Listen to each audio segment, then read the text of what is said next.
Yeah, so we were just talking a bit about Rashid Ali and his involvement in your groups, back in the, what was that? How many years was he playing with you? Several years. We started in 97. I think we quit about 2003. Okay. So it's several years.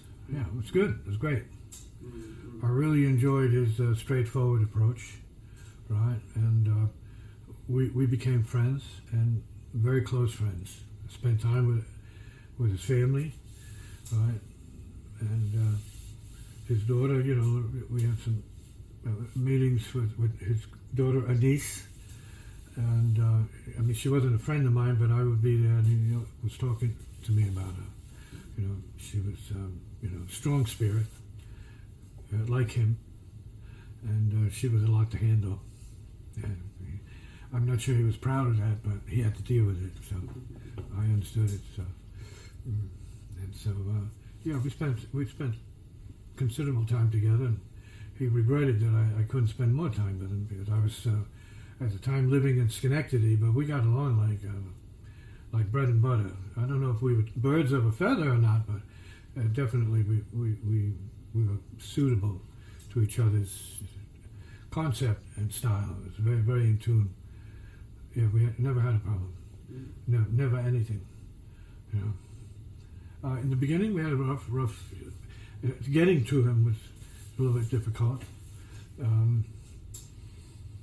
I was introduced to him by Pharaoh Sanders when we did a gig at the Bottom Line. The place was full of Japanese people. And Pharaoh pretty much left the band to me. He was playing, but he was laying low, and he kept telling me to keep soloing and going on. And, of course, I didn't mind that. After all, I'm playing with Rashid, so it was our introduction. He remembers me from an earlier time when I sat in at his place in the 70s, right? This was in the 90s when we got together again. So something was happening with him in the 70s, and he said, "Yeah, I remember playing with you, man." And I said, "Yeah, it's true. We played once. I played as Ali's Ali at that time." Right? There was sessions going on, and I was called in, and I was playing with Pharaoh, so I could make these sessions pretty easily. Right?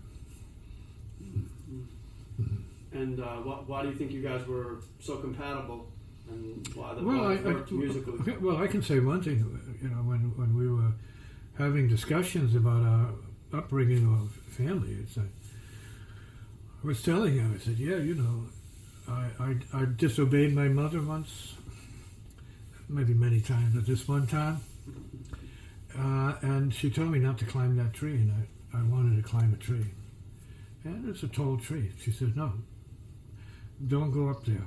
Right? She probably had a hunch that I might be tested that way.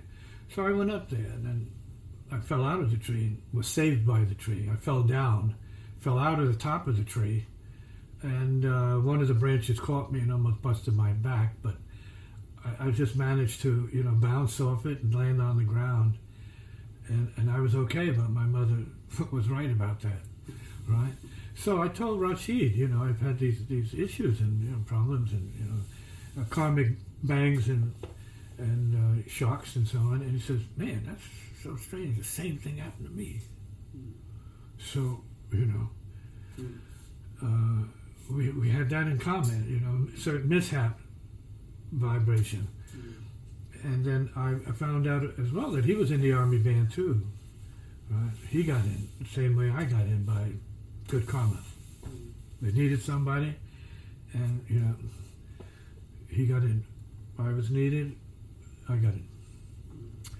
So there was a certain kind of affinity with Rashid. We came from different backgrounds, but we're both African spirits, so that was the bottom line. We're African spirits, and he liked drums, I liked the drums, and we played drums together at his place, and the unity and the vibrational sympathy was there straight through. He also would ask me, you got to come by more, and we need to play more, we need to record more. And I told him that was going to be hard to do because I was up in Schenectady and really busy during that time. I was establishing my teachings and working with Pharaoh and Nick Brignola and other great musicians. A lot of cats, Paul Schaefer, Bernie, Raklam, right, and then Sobo. So I had quite a number of players, and then up in Schenectady, Dave Calarco, I was playing with him, and certain musicians. So I was pretty busy, and then busy, busy with the music, and then busy with the teachings and meeting with the people and the healings that we were able to conduct. And we produced a lot of music during that time, and a lot of books to begin with. So it was a good time. Very busy time, but Rashi was part of that. And I told him, I'll come in. When I had to see my mother, I went in and I tried to see Rashid. It certainly was occasionally, but not enough for him in a certain way, but as much as I could do at that point. But I love Rashid, and it was mutual affection, I think. In the beginning, it was very tough. I had to break into his confidence and his trust. Right? He didn't know me from Adam, except, he heard that I was playing around, and I sat in with Pharaoh. I was in Pharaoh's band at the time, but Pharaoh called me to do this date, and John Hicks was supposed to make it, but John canceled at the last minute. So Pharaoh said, "Would you come down and play with us?" I said, "Yeah." It was Steve Neal on bass. It was a great gig. And that's what started it. So we did a number, 10, 12 records with Rashid, and I love them all because I never had to tell him anything. It was just so easy. It's just new. So that's a very unique quality about him. He was in the feeling of it. So it was never about talk. Because he would say, "Yeah, Tisziji, it's all good, man. Whatever you do is good." I said, "It's good to know I have somebody that is sympathetic to it." Come in. And he's also, I've heard that he was also a boxer, or at least did that. Yeah, Philly boxer. Yeah, yeah. So he was tough. Like he brought that to the his drumming too. And the same here. I did boxing when I was younger. So yeah. I mean, it's a sport. It's a sport. But it was more his attitude. See? And I knew he was a Muslim, so we would talk religion, right? And so it was good to talk to him. He said he didn't understand what I was doing or where I was coming from. He's seen some of my books, and he said, "You're an enigma," right? He said he doesn't understand it. He also couldn't understand my playing. He said because my playing didn't sound like anything he knew or did. He said it was really like coming from another place. And I said, "I don't try to come from another place." He said, "How do you do that?" And I said, "I don't do it." So I kept emphasizing the spiritualist viewpoint of it, that I don't do it; it happens, and I cooperate with what is happening. Right?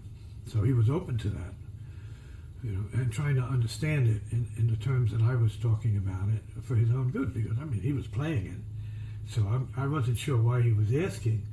Well, we just play, but maybe because I had such a different melodic approach. That's what he was questioning. That I wasn't coming from a school he can identify with. But then after a while, he didn't ask anymore. He just said, "Yeah, just play, man. It's all good." So he realized that what I was doing was definitely not trying to copy Coltrane, because he made a comment to it, just as others have made a comment, said, "If you're going to be trying to imitate Train, we don't need to play with you. We play with him.